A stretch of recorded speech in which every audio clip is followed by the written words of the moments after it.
Welcome to our YouTube channel dedicated to embedded electronics. Open Programming. Bienvenue sur notre chaîne YouTube dédiée à l'électronique embarquée. Les amis, c'est grâce à vous que cette chaîne existe et continue d'exister. S'il vous plaît, abonnez-vous, aimez nos vidéos et partagez la chaîne.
J'espère que vous allez bien, très content de vous retrouver de nouveau sur cette chaîne YouTube.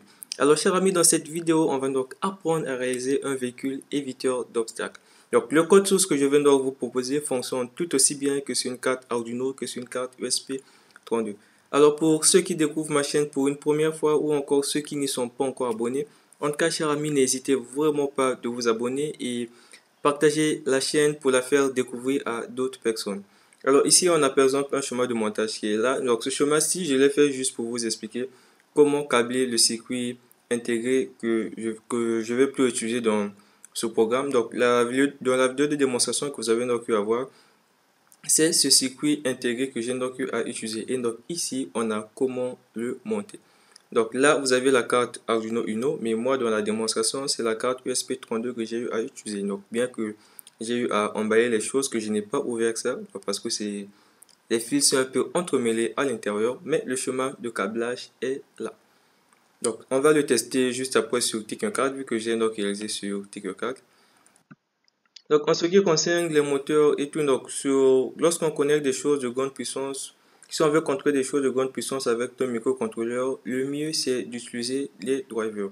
Donc comme à ce niveau, par exemple, le R293D, c'est aussi un circuit intégré qui est doté des ponts H qui nous permet plutôt de contrôler donc, les moteurs. Et on peut aussi le réaliser avec des diodes, des transistors plutôt. Donc là, par exemple, on a des transistors ici qui vont donc nous permettre de contrôler un moteur à un seul sens de marche, bien sûr dans un seul sens de marche. Donc dans un pont H, on utilise des transistors et tout. Des fois aussi, on utilise des MOSFET qui sont, je crois, des transistors à effet champ, si je ne me trompe pas. Donc les chemins que vous voyez ici, ce sont donc des chemins que vous pouvez tester donc, en prenant un transistor, une diode et tout pour essayer de contrôler les moteurs. Alors je l'ai fait juste pour vous montrer des différents chemins qu'on peut donc utiliser pour connecter les moteurs au niveau de l'ESP32 ou de l'Arduino. En tout cas, à éviter de connecter directement un moteur au niveau d'un pin de l'Arduino. Donc vu que les moteurs, lorsqu'on les démarre, ont souvent des pics de courant qui demandent au démarrage et tout. Et lorsque ça tourne, génère souvent des tensions parasites, ce qui peut détériorer notre microcontrôleur. Donc, pour éviter tout ça, des schémas de montage sont là qu'on utilise et tout. Ou encore, on peut simplement utiliser un driver pour se passer du câblage et tout. Mais pour ma part, les drivers que j'utilise sont tellement grands que ça ne rentrait pas dans la petite carcasse que j'ai donc eu à imprimer pour réaliser notre véhicule. Donc le pont H, comme je disais, ça ressemble à ça. Je pense que j'ai déjà aussi eu à faire des vidéos où je parlais de ça. Donc ça ressemble à ça. Ça nous permet de contrôler le moteur dans les deux sens de marche en inversant simplement l'ordre d'arrivée du courant. Donc par exemple, à ce niveau, on peut remarquer dans quel sens que le courant circule. Donc là, ça nous permet de le contrôler dans un sens. Et à ce niveau ici, on remarque l'ordre dans lequel le courant circule, donc ça a changé par rapport à ici, ce qui va nous permettre d'inverser le sens de rotation. Donc dans les vidéos précédentes, c'est ce driver que j'avais eu à utiliser. Donc je pouvais bien l'utiliser aussi dans ce véhicule, mais c'est un peu grand, étant donné que c'est grand et je n'ai pas d'autres modèles beaucoup plus petits que ça. Donc j'ai préféré utiliser le L293D que j'ai donc eu à câbler moi-même. Donc si vous voulez réaliser un pont H avec des transistors, voici donc le chemin à suivre. C'est vraiment très facile à réaliser. Le circuit intégré plutôt qu'on va donc utiliser ressemble à ça, c'est le L293D. Et ici donc on a ces pins. Donc par exemple là on a Enable 1 et 2 qui va donc nous permettre d'activer cette partie-là. Et quelque part en bas ici on a Enable 3 et 4 qui va donc nous permettre d'activer cette partie-là. Donc d'activer les sorties 3 et 4 et ici on active les sorties 1 et 2. Donc 1 et 2 ici on va donc le connecter au plus pour l'activer. Pareil aussi pour le VC1 ici qu'on regarde, c'est donc la tension de référence sur la partie commande. Donc généralement on le connecte au 5 volts. Mais moi je suis sur le SP32, donc je l'ai connecté sur 3,3 volts. Donc tout ça, Enable 1, VC1 et Enable 3 et 4, on le connecte au 5 volts. Alors on a par exemple à ce niveau Input 1 et tout en bas Input 2 qui va nous permettre de contrôler les sorties 1 et 2. Donc c'est au niveau des sorties ici qu'on va donc plutôt connecter nos moteurs. Et à ce niveau là aussi c'est la même chose. Et Input 1 et 2 va donc nous permettre de contrôler cette partie là.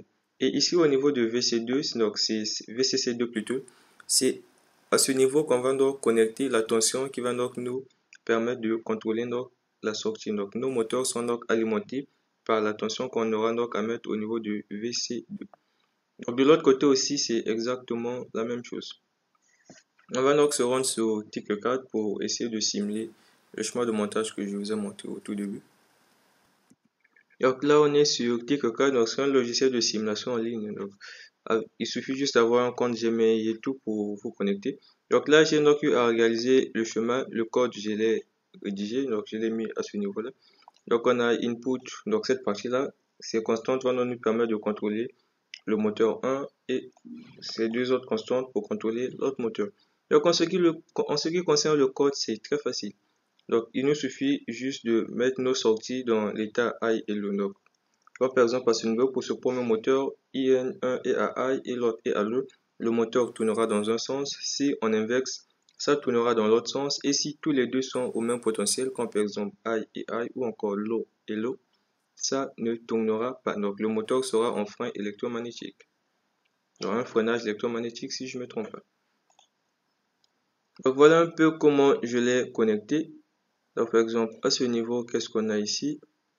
Donc comme je l'ai déplacé. Donc là par exemple on a activé 1 et 2, donc c'est Enable 1 et 2. Donc je l'ai connecté au 5 volts à ce niveau. Ensuite à ce niveau là c'est Enable 3 et 4, je l'ai connecté aussi au 5 volts. Et ici on a alimentation 1 dans VCC1, je l'ai aussi connecté au 5 volts. Donc là c'est la tension de référence sur la partie commande, connecté au 5 volts. Donc comme vous remarquez, cette ligne ici vient directement au 5 volts de notre Arduino. Et à ce niveau donc on a VCC2, donc alimentation 2, vous remarquez que je l'ai donc connecté à la tension d'alimentation ici, 9 volts pour mon cas, vu que je vais contrôler ces moteurs.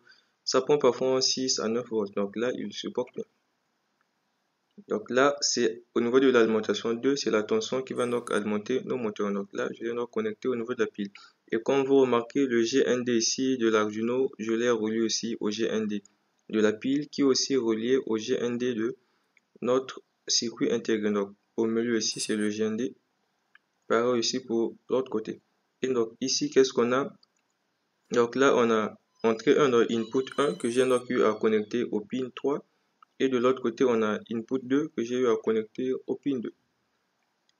Donc ce qui reste ici c'est donc les sorties 1 et sortie 2 que j'ai donc eu à connecter au moteur. Donc c'est à ce niveau, je vais le connecter au moteur. Donc c'est celui-ci à ce moteur qui est ici. De l'autre côté aussi c'est exactement la même chose. Au milieu on a GND. Ensuite on a des sorties ici, on a des entrées plutôt. Donc les entrées, j'ai donc à le connecter au niveau de l'Arduino. et les sorties, je les connecte au niveau du moteur. Donc c'est ce que vous remarquez à ce niveau. Donc vous pouvez utiliser directement un driver pour vous épargner un peu ce chemin de montage, mais moi je le présente parce que c'est ce que j'ai donc eu à utiliser. Et il se peut que vous n'ayez pas de driver, mais que vous ayez ce circuit intégré. Donc au lieu de vous casser la tête à chercher un driver, vous pouvez l'utiliser et vous payer un driver plus tard. Donc là je vais lancer la simulation. Pour le code, comme je l'ai dit, c'est très simple. Il suffit de mettre nos entrées dans de potentiels différents. Donc mettre par exemple IN1 à I et l'autre à low pour que le moteur puisse tourner dans un sens ou inverser lors d'arrivée du courant pour que le moteur tourne dans l'autre sens. Mais dès que les deux entrées sont au même potentiel, ça ne tourne pas. Donc là, je peux lancer la simulation, on va voir. Donc on va remarquer que ça est en train de tourner. Donc là, on met moins parce que ça tourne dans le sens inverse. Donc c'est ce que j'ai eu à mettre de la programmation, ça tourne dans un sens, puis dans l'autre et tout. C'est pourquoi vous remarquez un peu à un moment donné, les sens de rotation changent. Ok, avant donc que je vous présente le code source, donc, dans le programme du véhicule que j'ai donc utilisé, il y a des capteurs infrarouges que j'ai utilisés, notamment deux. Donc ce sont ces capteurs. Le capteur que j'ai utilisé, je pense que j'ai déjà parlé de ça plusieurs fois dans mes vidéos, étant donné que c'est pas pour la première fois que j'utilise. Donc au niveau de ce capteur, vous remarquez qu'il y a trois broches, VCC, GND et out. Donc ça fonctionne sur 5 volts, je pense que ça prend aussi 3,5 volts. 3 volts aussi. Mais vous pouvez regarder la fiche technique, ça vous donne beaucoup plus de détails. Mais sur la carte ESP32 que j'ai utilisée, je l'ai connectée aux 3 volts et ça fonctionne tout aussi bien. Donc on a la broche out ici qui va donc nous permettre de recueillir le signal plutôt. Donc là, ça fonctionne comment? Lorsqu'il y a un obstacle devant, ça renvoie un signal qui sera donc interprété dans la programmation. Donc le potentiomètre que vous voyez à ce niveau nous permet de régler la distance de détection. Donc, lorsqu'il n'y a pas de signal à la sortie out ici, ça est à l'état high. Et lorsqu'il y a un signal, la sortie out est à l'état bas. Donc, cela, je me dis que c'est dû à une LED qui se trouve à ce niveau parce que lorsqu'il n'y a pas de détection, la LED est éteinte, raison pour laquelle le signal se trouve à l'état high. Et lorsqu'il y a détection, il y a la LED qui s'allume et le signal passe à l'état low. Donc, je me dis que ce courant est donc consommé par la LED, raison pour laquelle la sortie passe à l'état low.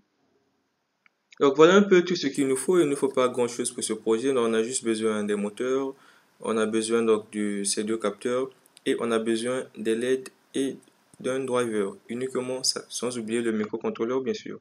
Et pour ma part, comme je vous l'ai dit, j'utilise une carte ESP32. En ce qui concerne le code, je vous laisse le lien pour le télécharger sur mon GitHub. Donc le code est là. C'est disponible sur mon GitHub comme j'ai l'habitude de le faire. Donc, avant qu'on puisse se quitter, je vous explique un peu ce que j'ai donc eu à mettre dans la programmation pour vous permettre peut-être de le modifier plus tard. Donc, voici un peu le programme. Comme je le dis, ça fonctionne tout aussi bien sur une carte ESP32 que sur une carte Arduino. Donc, c'est à ce niveau. AVX, ce sont des microcontrôleurs Arduino. Donc, si vous êtes sur l'ESP32, voici donc les pins que j'ai eu à utiliser. Donc, on a les pins 2 et 15 pour le moteur 1. Bon, le moteur à gauche. On a les pins 16, 4 et 16 pour le moteur à droite. Et en ce qui concerne les LED, on a les pins 5 et 17 pour les LED qui sont connectés en avant, donc qui sont devant. Et on a les pins 12 et 13 pour les LED qui sont derrière. Donc D ici droite et G c'est pour gauche. Et en ce qui concerne les capteurs, c'est connecté aux pins 27 et 4. Donc le pin 27 pour le capteur qui est devant et le pin 14 pour le capteur qui est derrière. Et ici, c'est un pin de référence juste, non, un pin analogique que j'ai donc à prendre pour me permettre de générer des nombres aléatoires simplement, des nombres pseudo-aléatoires avec la fonction random. Donc c'est utile, je ne sais pas si vous l'avez remarqué dans la démonstration ou je ne sais pas si la vidéo n'a pas trop mis du temps. Donc en cas de détection d'obstacle, lorsque le véhicule recule, ça choisit un sens au hasard. Est-ce qu'il va virer à gauche ou il va virer à droite? Ce choix se fait de façon au hasard en tirant une valeur comprise entre 0 et 1. Lorsqu'on tire 0, ça tourne, ça prend une direction quelconque, par exemple droite, et lorsque c'est 1, ça passe à gauche. Donc c'est un peu ça. Et si vous êtes sur l'Arduino, là il y a des changements de pin. Donc c'est juste pour que vous puissiez pas avoir à encore retoucher le programme, tout ça. Donc si vous êtes sur l'Arduino, automatiquement vous pouvez utiliser ça. Donc vous sélectionnez juste la carte Arduino sans modifier le programme et les pins que vous allez utiliser sont ici. Donc on a les pins 2, 3, 4 jusqu'à 11 et le pin A0 ne connecte rien dessus. Pareil ici sur le pin 34 ne connecte aussi rien dessus. Donc c'est juste pour me permettre de générer des nombres aléatoires à chaque fois que l'on démarre la carte et tout. Donc je pense que j'ai déjà eu à faire la vidéo sur ça en ce qui concerne comment générer des nombres pseudo aléatoires avec la fonction random. Donc voilà un peu, ça c'est juste pour vous signaler au cas où vous ne sélectionnez pas de carte, un message d'erreur s'affiche. Donc comme je vais le mettre ici, détection fausse, donc comme je l'ai dit avec ce capteur, lorsqu'il y a détection, le signal envoyé équivaut à low qui équivaut à false ou 0. Et lorsque le signal renvoyé équivaut à high, ça veut dire qu'il n'y a pas d'obstacle devant. Donc pour simplifier plutôt la programmation, j'ai donc à utiliser les fonctions. Donc décomposer mon programme en plusieurs fonctions: avance, arrière, gauche, droite, stop, phare avant, phare arrière, blink. Donc avancer pour aller devant, arrière pour reculer, gauche pour un virage à gauche, droite pour un virage à droite, stop pour s'arrêter, phare avant, tout cela pour allumer ou éteindre, et on a blink pour faire clignoter. Donc comme vous avez su remarquer, lorsque le véhicule recule, ça clignote. Lorsque le véhicule tourne dans un sens, ça clignote aussi. C'est avec cette fonction que je le fais. C'est pour éviter vraiment de combrer le programme, que c'est important de savoir décomposer le programme en plusieurs fonctions. Alors voyons donc ce que contient donc la fonction roadsetup. Dans la fonction roadsetup, il n'y a pas grand chose. On initialise donc la génération des nombres pseudo aléatoires avec random seed et qui va lire la valeur renvoyée au niveau donc du pin de référence node. Dans le cas de l'ESP3234, au cas de l'Arduino, selon ma programmation, j'utilise le pin A0. Donc on définit les pins de nos moteurs comme étant des sorties. Pareil aussi pour les LED, on les déclare comme étant des sorties. Mais en ce qui concerne les capteurs, on les déclare comme étant des entrées. Jusque là, rien de bien compliqué. Alors voyons maintenant ce qui contient la fonction avance. Donc la fonction avance, voici donc les différents états que je viens donc utiliser pour le faire avancer. Donc on envoie juste ces signaux au niveau donc de nos entrées. Donc on envoie par exemple IN1, IN2, on le met à l'eau. On fait aussi pareil pour l'autre. Et le moteur tourne dans un sens qui permet donc au véhicule d'aller de l'avant. Et pour reculer aussi, on fait la même chose. Si vous remarquez, j'ai simplement inversé. Là où était à I, je mets à l'eau. Là où était à l'eau, je mets à I. Donc pour aller à droite aussi, à gauche, j'inverse simplement les choses. Donc je vais maintenant faire tourner les moteurs dans des sens différents. Donc un moteur tend à faire avancer le moteur et un autre tend à le faire reculer. Cela va donc générer un moment tournant. Donc le moteur va tourner dans un sens. Étant donné que l'autre avance alors que l'autre recule, le moteur tourne. Et c'est la même chose que je fais aussi dans le virage à droite. Un autre tourne vers l'avant, un autre tourne. Donc c'est la même chose aussi que j'ai fait au niveau de cette fonction pour le faire avancer, donc pour le faire prendre un virage à droite. Un va le pousser vers l'avant, tandis que l'un le pousse vers l'arrière, et ça va donc tourner dans un sens. Et pour arrêter, rien de bien compliqué, on met tout simplement le tout à l'eau, tous nos pins, on les met à l'eau, le moteur s'arrête. Donc pour les phares avant, on allume simplement. Donc il y a boule était ici qui me permet d'allumer ou d'éteindre. Donc si la variable état vaut true, on allume. Sinon ça vaut faux, on l'éteint. C'est la même chose aussi pour phare arrière ici. Allumer ou éteindre. Et en ce qui concerne blink, j'ai utilisé la fonction melee. Donc ici c'est important d'utiliser la fonction melee parce que si vous utilisez un delay, votre programme va se bloquer. Ce qui veut dire que si par exemple il y a détection devant et que le delay n'est pas encore terminé, donc le moteur, le véhicule va continuer à avancer et va forcément connaître l'obstacle parce que le programme s'est bloqué. Donc pour éviter ça, de préférence, on utilise la fonction melee qui est une fonction non bloquante. Donc melee renvoie le temps écoulé depuis que la carte était mise sous tension. Et donc c'est ce temps écoulé qu'on va donc utiliser en faisant donc cette formule arithmétique ici pour comparer un peu le temps écoulé, et c'est grâce à ça qui va donc nous permettre de savoir si le temps est écoulé et tout, pour nous permettre donc de changer l'état donc de nos LED. Et là c'est plus intéressant parce que le programme ne se bloque pas. Et s'il y a un obstacle devant, le véhicule bien évidemment va s'arrêter avant de heurter l'obstacle. Donc ici les pins en renseigne les pins en paramètres et aussi l'état. Donc par défaut j'ai défini l'état à 3. Je pense que je l'ai défini à 3 sur le niveau. Ouais, c'est bien ça. Donc les pins ici, ce sont les pins qu'on vient donc faire clignoter. Donc les LED qui sont connectés à ces pins vont donc se mettre à clignoter. Donc ça, c'est en ce qui concerne donc les fonctions. Le tout se trouve donc dans la fonction Wordloop bien évidemment.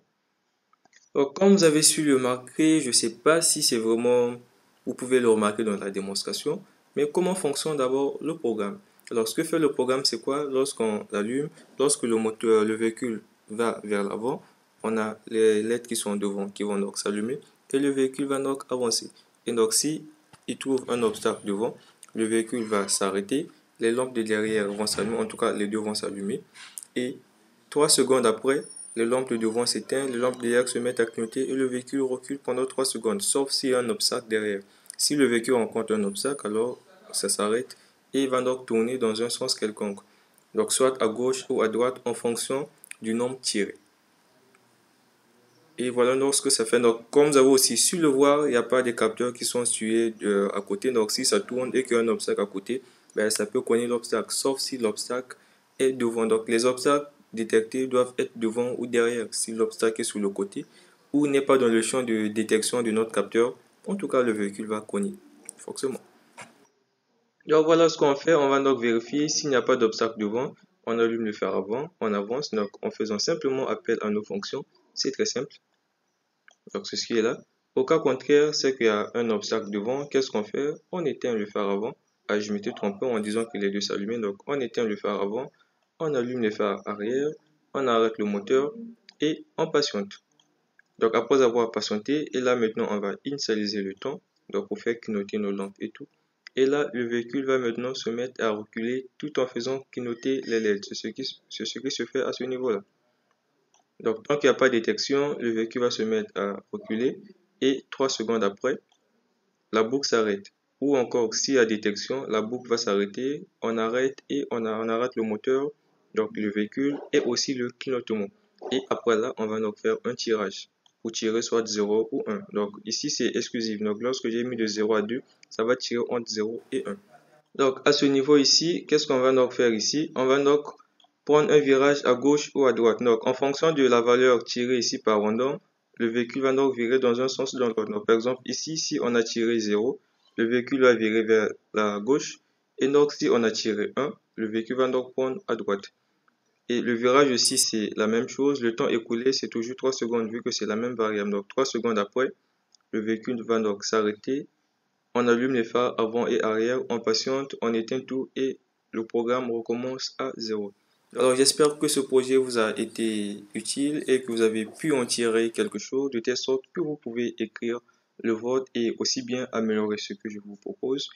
Et donc on se donne rendez-vous très prochainement.